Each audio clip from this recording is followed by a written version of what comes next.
בואו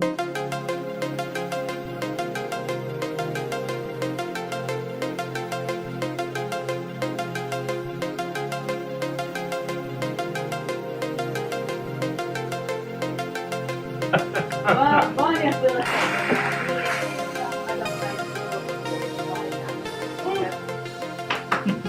תודה ליאל.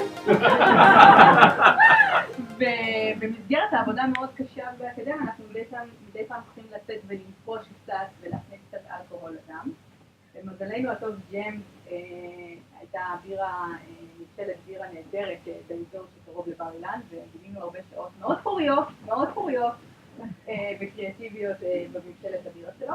אני כרגע אקריא לכם את התקציר לגבי בירה מרק שתבינו במה מדובר. He's the founder and brewmaster של ג'יימס ביר פקטורי. ביותר לפני 30 שנה ג'רמי הבין שצריך לעבור למיקרו-ברוי אינדסטרי, מה שהיום הוא נושא נורא לוהט ויש כל מיני ברוריק בכל מיני מקומות, הוא כבר הבין את זה לפני 30 שנה.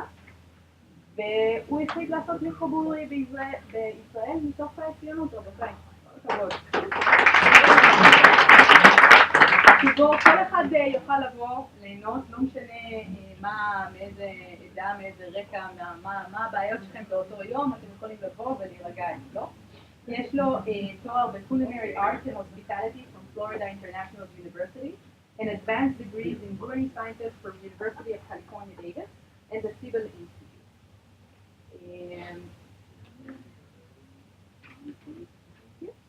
אז הוא עשה עלייה לפני 18 שנה כדי להגשים את חלומו, ואנחנו כל כך מאושרים שהוא פה איתנו היום, חבל עליו.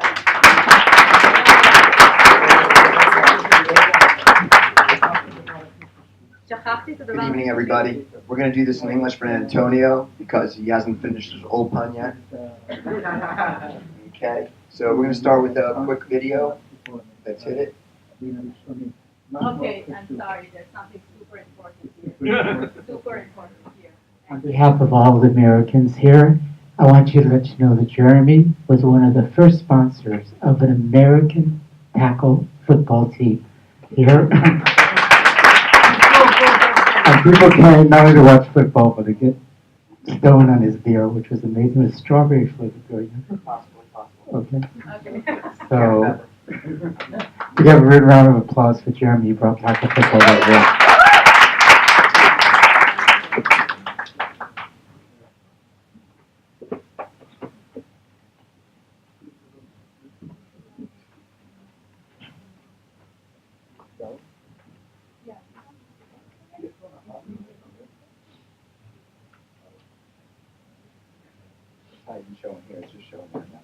Yep. Okay, forget the video. This is why we don't do tech. We're low tech. Making it here. No, we're good. That's what you call liftoff, guys. Okay? So nice to be here. Nice to see all these beautiful faces. Let me tell you something. Everyone's looking to the future and looking forward, but it's really, really important for us to sometimes take a step and look back. Okay? Beer is one of those things that has helped bring all of civilization. You ready? Yeah. We'll continue. Still not done. You techies.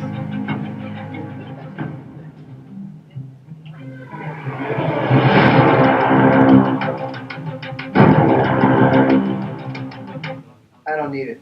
No pressure. No pressure.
now that we have a little perspective about time. Thank you. Okay, everybody, so let's look back a little bit. Usually first let me tell a little story about Rahud. I met Rahud about a month and a half ago. She walks into my brewery, and she's all excited about this Mars get-together, beer on Mars. I thought she was joking, and I'm standing here, I found out that she wasn't. So here we are talking about beer on Mars. Let's talk about beer on Earth first. Thanks to beer, most of society, you have to ask yourself, why would men ever stop wandering and going hunting with the boys and settle down and be farmers? And the answer to that question is the buzz. They found this buzz, they figured out how to make alcohol, and it basically drove civilization forward in a big way. Domesticated agriculture, people started farming barley, and we were actually making beer 3,000 years before they baked their first loaf of bread. Once you start farming, you have to start breaking up land, you have to start doing a little bit of math. Math is starting to be developed.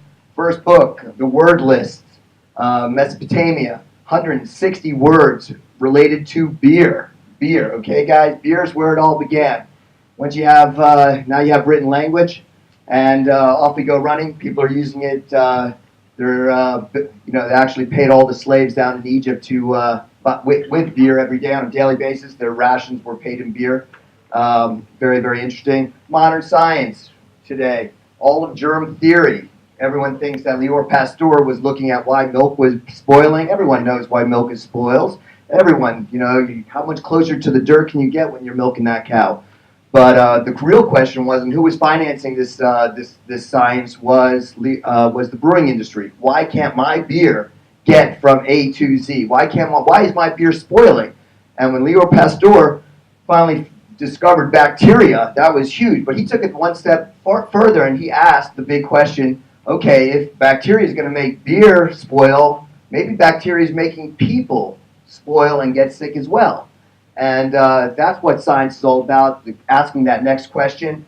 And with that information, he was actually able to save millions and millions of lives, just telling doctors, please wash your hands before you go help a lady give birth when you're coming out of the morgue. They didn't understand where bacteria was coming from. They didn't understand that there were things that we couldn't see that were getting people sick.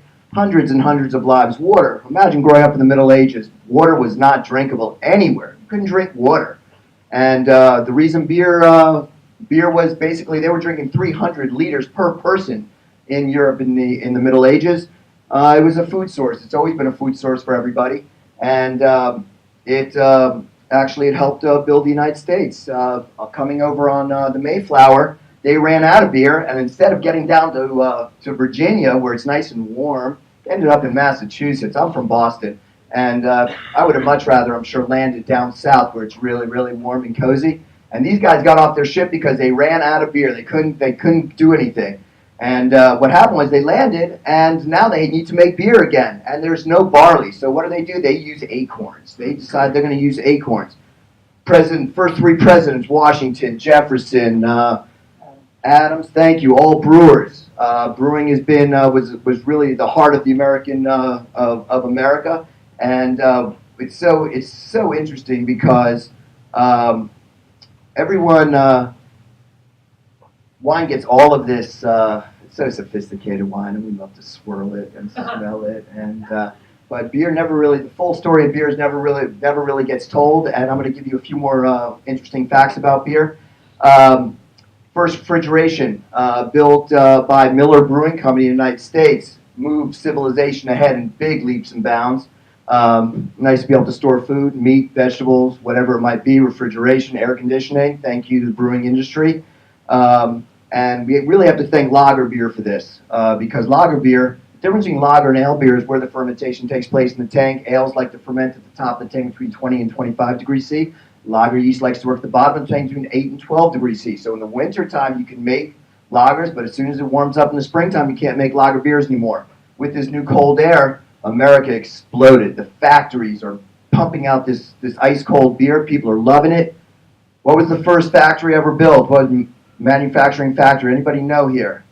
What was the first industrial factory? What was mechanical? In England. No, in America. In America. What was the first one? Oh. Ford, maybe? Someone say Ford? Ford trucks, Ford vehicles. Nope, it was actually the first machine, mechanical machine ever made was made for the brewing industry as well. And it actually wiped out child labor. It was a bottle machine, and it was about 10 years before the first truck ever rolled off Ford, that lovely anti-Semite. Ford. He was one of those big ones. But that's just little facts. So here we are, the brewing industry, and hopefully we're looking forward. I'm blessed because I'm so lucky that making beer is this cosmic dance, chemistry, microbiology, the engineering of putting all of these things together. And but for me, it's a social game, and I love interacting with all of you guys. And the beer for me is really a catalyst to interact with everybody. That's me. I'm still trying to. I'm like hitting it against my head. Can't figure it out. So I'm very much looking forward to brewing beer on Mars. Started the one thing when my first Google search on this topic actually, you come up against a Playboy article, and I go, I must be on the right track now. There's a Playboy article about CO2 recovery systems that they're using for the brewing industry. It's very, very interesting. And but in general, guys. What we've seen so far with being able to grow sorghum, I think you can make a beer-ish sort of beverage at this point. My wife was telling me a few nights ago, she was like, beer? You really want beer on Mars? Don't you think you should get some chocolate going? So maybe you could have some women with you, a little bit of chocolate, it would be so nice. So I was like thinking, yeah, she's probably right about that. So it's so nice to speak with you guys, and I hope to see you on Mars. I'll be waiting here clapping. You guys are on. It's so nice to see you guys. Any questions, please? Any questions? WeWork? Oh. Any of you guys know about WeWork? We serve our beer free on tap, and everyone knows free beer is the best beer. I agree with that. So is the process of making actual beer on actual Mars going to be any different? Well, let's get to the finished product. One thing about the beer on Mars, it will not be carbonated, okay? You cannot have carbonated beer on Mars because imagine having these wet burps. Without that gravity, when you burp right now, because of gravity, it separates the gas and the liquid. When you burp out into outer space you'll have these wet beer burps go floating around in these bars. It can be really ugly. Everybody will be like, you'll have to literally wear that mask and suit if you want to drink beer with your friends. Any other serious questions? I didn't think this was serious when she asked me to come. I was like, but I can't wait to brew for you guys on Mars. Thank you.